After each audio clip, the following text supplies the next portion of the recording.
Otep à tous, bien-aimés frères et sœurs. Dans ma vidéo précédente, je vous ai parlé de la première victoire de Donald Trump dans le domaine économique. Et je vous ai dit que cette victoire est accompagnée par un cadeau luxueux d'un avion, un Boeing 747, si j'ai bonne mémoire, d'une valeur de 400 millions de dollars américains. 400 millions de dollars. Alors, les amis, ceux qui critiquent les présidents africains, qui sont corrompus, dites-moi, comment on appelle ça? C'est pas la corruption. Bon, ok, soit, c'est pas la corruption. Comment expliquer que le Qatar offre à l'Amérique un nouveau Air Force One, un nouvel avion, qui va remplacer l'avion présidentiel américain. En tout cas, durant tout le temps de Donald Trump et après Donald Trump, cet avion appartiendra à Donald Trump. Il va mettre ça à la disposition de sa fondation et comme c'est lui-même le patron de la fondation, c'est dans cet avion qu'il va se déplacer. Dites-moi, qu'est-ce que c'est? Comment peut-on expliquer cela? J'ai une idée derrière la tête. Ça ne va pas plaire à certains, mais c'est la réalité. Tout ça, la RDC est au centre de ce cadeau luxueux. La RDC est au centre. Je répète encore, la RDC est au centre de ce cadeau luxueux. Que se passe-t-il? Le docteur Richard Wickler-Enviala, je suis très heureux comme d'habitude de vous parler, de vous faire état de ce que moi je pense, de mes révélations, de ma réflexion, de partager avec vous parce que d'abord je vous aime beaucoup, j'aime aussi notre continent, le continent africain, j'aime tous les pays africains, y compris la RDC et même le Rwanda. Même si celui qui a la tête du Rwanda, c'est un monstre qui a fait aujourd'hui déjà pire que Hitler, hein, et pire que le roi Léopold II, qui a fait 10 millions de morts. Lui, il a fait le double. Alors, non, le roi Léopold II a fait 10 millions de bras coupés, hein, mais de morts, il a fait aussi 20 millions. Donc, ils sont à égalité. Alors, que se passe-t-il? Vous savez, question, d'abord, pour mieux comprendre ce que je suis en train de dire. Pourquoi le Qatar s'intéresse tant à la paix entre la RDC et le Rwanda? Pourquoi? Le Qatar, c'est au Moyen-Orient. Il y a une grande crise là-bas entre Israël et la Palestine, entre Israël et le Liban, entre Israël et la Syrie. Le Qatar laisse tout ça, abandonne tout ça, au contraire, aide les États-Unis, finance toutes les opérations des États-Unis dans la sous-région, et vient pour chercher à apporter la paix en RDC. Dites-moi, les Qataris sont devenus qui? Qu'est-ce qu'ils sont devenus? Des bons samaritains? Non, non, bien mes frères et sœurs, non.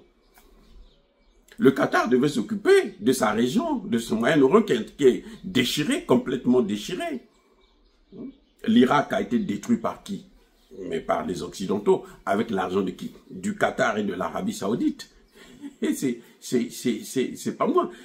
Qui demande, veut qu'il y ait des sanctions contre l'Iran, qui veut piétiner l'Iran. Mais c'est bien le Qatar, l'Arabie Saoudite et tous ces pays des Émirats. Pourquoi il veut la paix en RDC entre le Congo et le Rwanda? Parce que le Qatar a investi beaucoup d'argent au Rwanda. Le Qatar a investi plus de 30 milliards de dollars américains au Rwanda. Je répète, le Qatar a investi plus de 30 milliards de dollars américains au Rwanda. Le Qatar a besoin de récupérer cet argent. Quand le Qatar investissait, c'était au moment où le Rwanda était fort. Kagame était le dieu de la sous-région. Kagame gérait tout.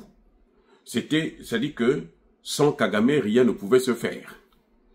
Ce qui depuis a changé, visiblement, ça a changé. Hein? Kagame est en difficulté, on le voit avec la compagnie Airway, Qatar Airways, puisque l'un des secteurs dans lequel le Qatar a vraiment investi, c'est l'aviation.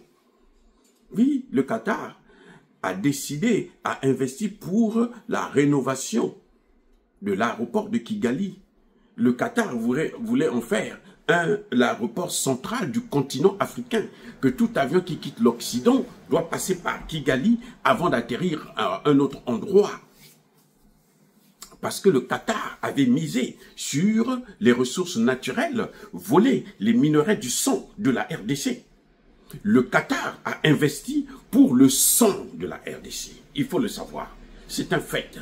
C'est pas moi qui invente ça. Le Qatar a investi pour le sang. C'est-à-dire que le Qatar sait que cet argent que je donne à Kagame, il va aller massacrer des Congolais et il va voler les biens des Congolais pour venir me donner ça à bon prix.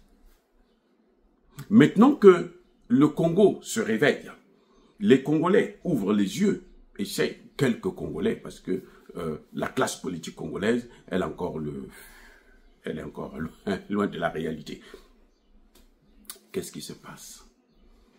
Maintenant que ça arrive, le Qatar a besoin et en difficulté, puisqu'il a de l'argent qui a été investi, il faut qu'il récupère cet argent. Or, le Congo a sollicité les États-Unis pour que les États-Unis puissent lui accorder la paix, lui donner la paix contre les minerais. Puisque la paix, on le sait, c'était les États-Unis eux-mêmes qui ont commencé avec la déstabilisation de la RDC qu'ils voulaient balkaniser. Et ça continue d'ailleurs. Donc, voyez, ce qui est en train de se passer, c'est que la RDC sollicite ce contrat qui exclut automatiquement le Rwanda et qui va finir par bloquer le Rwanda, qui ne pourra plus venir voler les matières premières en RDC, qui ne pourra plus venir massacrer les Congolais, et donc qui ne pourra plus honorer ses engagements vis-à-vis du Qatar qui a besoin de ces milliards. Les amis, que fait le Qatar? Eh bien, le Qatar voit Donald Trump, le Qatar voit Marco Rubio, le Qatar décide donc de prendre un avion de 400 millions de dollars pour donner aux Américains, pour que les Américains puissent trouver un moyen afin de contourner, de changer les termes de l'accord que le Congo veut avoir avec les États-Unis, pour faire en sorte, c'est pour ça que vous avez entendu parler, que le Rwanda aura 20% dans ces accords-là. C'est parce que le Qatar a besoin de récupérer son argent. Et pour récupérer son argent, il faut que le Rwanda puisse faire partie de cet accord. Et c'est pour ça que vous avez vu que Donald Trump a freiné, stoppé un peu les négociations avec la RDC. La signature, Donald Trump n'est pas pressé de signer. Il n'est pas pressé. Vous savez pourquoi? Eh bien, c'est à cause du Qatar. Les amis, vous voyez, quand on est un État terreau-terreau, on agit toujours dans le cadre du mal de l'autre. Les amis, c'est ça qui est en train de se faire voir là. Un État terreau n'agit que dans le cadre du terreau. Le Qatar, ça c'est ce qu'on appelle la corruption. Le Qatar achète des avions. C'est vous qui achetez. Vous êtes un commerçant, un acheteur. Vous venez chez un commerçant et vous dites mon produit là il coûte tant de millions. Pourquoi vous devez encore lui donner un tips? On n'est pas dans un restaurant. Dans un restaurant, celui qui vous sert, vous donnez le tips à celui qui vous sert, au servant. Vous ne donnez pas le tips au propriétaire du restaurant. Non, vous donnez le tips à celui qui vous sert. Parce que vous le remerciez pour le service qu'il vous a rendu. Là, nous sommes dans le cas échéant. Le Qatar achète des avions, achète des services auprès des États-Unis d'Amérique qui sont en difficulté, qui ont besoin de relancer leur économie. Qu'est-ce qui se passe? Vous ne pouvez pas encore faire cadeau à ces gens-là, puisque vous avez déjà dépensé 1000 milliards 200 millions. Et puis vous faites un cadeau de 400 millions. Attendez, il doit avoir quelque chose. Ce quelque chose, c'est quoi? Mais c'est ça, ce qu'ils sont en train de faire. C'est le Qatar. Maintenant, vous devrez comprendre que c'est le Qatar qui est en train de boycotter ces accords. Le Qatar est en train de corrompre Donald Trump pour que Donald Trump puisse ouvrir une voie économique. C'est pour ça que vous avez entendu, écoutez bien, vous avez entendu, lors de la signature du de la déclaration de principe entre les deux ministres des Affaires étrangères, vous avez entendu Marco Rubio, celui-là aussi qui n'est pas très intelligent parce que, vous le voyez, il est cubain. Son père et sa mère sont cubains. Nés à Cuba, grandis à Cuba. Ils sont venus après la prise du pouvoir de Castro. Et donc, lui, il est né ici. Vous voyez? Et il lui demande à ce qu'on continue à punir Cuba.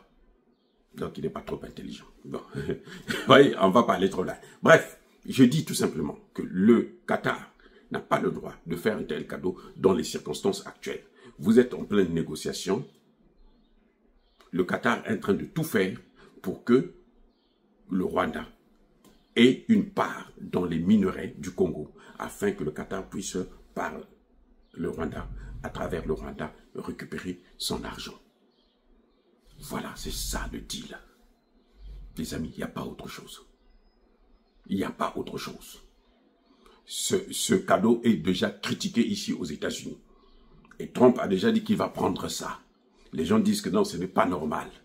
Mais oui, parce que personne ne va vous dire que c'est parce qu'ils veulent saboter, boycotter les accords avec la RDC au profit du Qatar via le Rwanda. Ils veulent sauver la tête de Paul Kagame. C'est pour ça que Donald Trump ne veut pas sanctionner Paul Kagame.